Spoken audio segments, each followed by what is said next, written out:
চাগে মংডাল আহি কোবাইছেহি। চাওঁ খিৰিকীখন জপাই দিওঁ। 7 বছৰৰ আগৰ কথাবোৰ তোমাৰ বাৰু মনত আছেনে? আমি যে নতুন জীৱনটোৰ পাতনি মেলিছিলোঁ।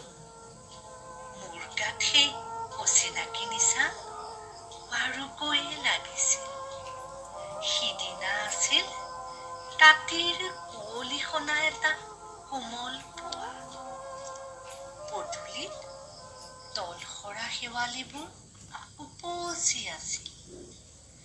আৰু সন্ধিয়া মই তোমালোকৰ ঘৰলৈ নকৈ আহিবৰ দিনা আকাশৰ মেঘৰ মোহনাত হালধীয়া জোনটো নাওখন হৈ আমাক যে ৰিঙিয়াই মাতিছিল তৰাৰ দেশলে।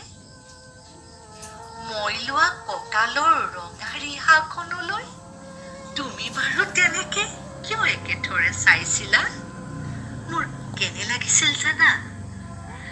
তুমি যেন কোনোবা দূৰ বিদেশৰ স্বপ্নাতুৰ আলোকৰ মানুহ। আৰু মই যেন তলসৰা এপাহ শেৱালি। সেইদিনা মন সাগৰত মোৰ এৰি অহা আৰু আহি পোৱা অলেখ ঢৌৰ কঁপনি জাগিছিল।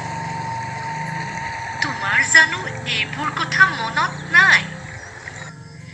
আমাৰ দেউতাই যে চিঠিত লিখিছিল, আই তই নতুন ঘৰখনত হাঁহি মাতি থাকিবি।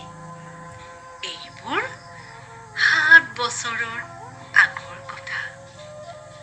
মোৰ যে সকলোবোৰ পুৰাণৰ সাধু যেন লাগে। জেঠমহীয়া দেউতাৰ বছেৰেকীয়া হৈ গ'ল।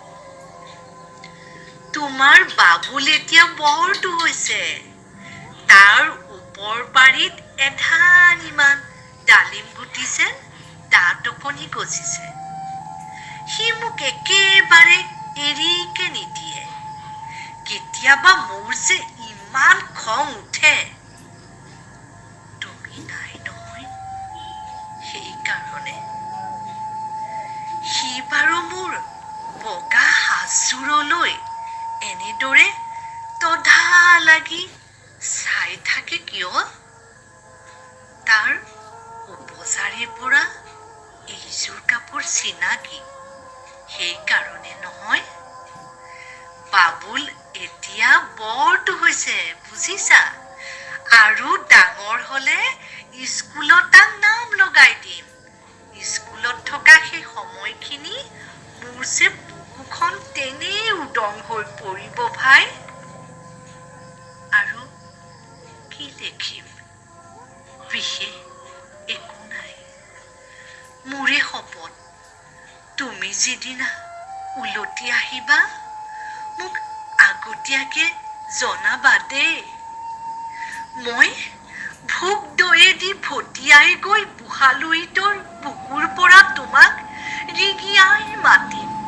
তুমি যিদিনা উলটি আহিবা মোক আগতীয়াকে জনাবলৈ নেপাহৰিবা দেই। মৰম ল'বা।